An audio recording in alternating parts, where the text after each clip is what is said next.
KPCC ರಾಜ್ಯ ಪ್ರಧಾನ ಕಾರ್ಯದರ್ಶಿಗಳು ಹಾಗೂ ವಿಜಯಪುರ ಮತ್ತು ಕಲಬುರಗಿಯ ಖ್ಯಾತ ನೇತ್ರ ತಜ್ಞರಾದ ಡಾಕ್ಟರ್ ಪ್ರಭುಗೌಡ ಲಿಂಗದಳ್ಳಿರವರ ಜನ್ಮದಿನದ ಅಂಗವಾಗಿ ಬಸವನ ಬಾಗೇವಾಡಿಯಲ್ಲಿ ವಿಶೇಷ ಕಾರ್ಯಕ್ರಮ ಹಮ್ಮಿಕೊಳ್ಳಲಾಗಿತ್ತು.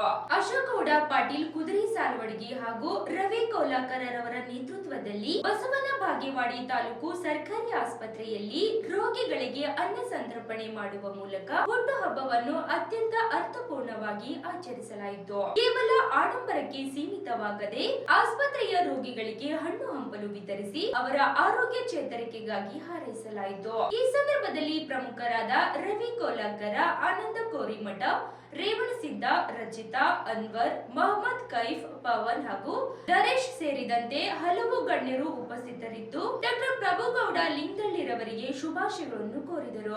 ಅನುಗ್ರಹ ಕಣ್ಣಿನ ಆಸ್ಪತ್ರೆಯ ಮೂಲಕ ಜನಸೇವೆ ಮಾಡುತ್ತಿರುವ ವೈದ್ಯರ ಜನ್ಮದಿನವನ್ನು ಇಂತಹ ಸಾಮಾಜಿಕ ಕಾರ್ಯಗಳ ಮೂಲಕ ಆಚರಿಸುವುದು ಸಾರ್ವಜನಿಕರ ಮೆಚ್ಚುಗೆಗೆ ಪಾತ್ರವಾಗಿದೆ.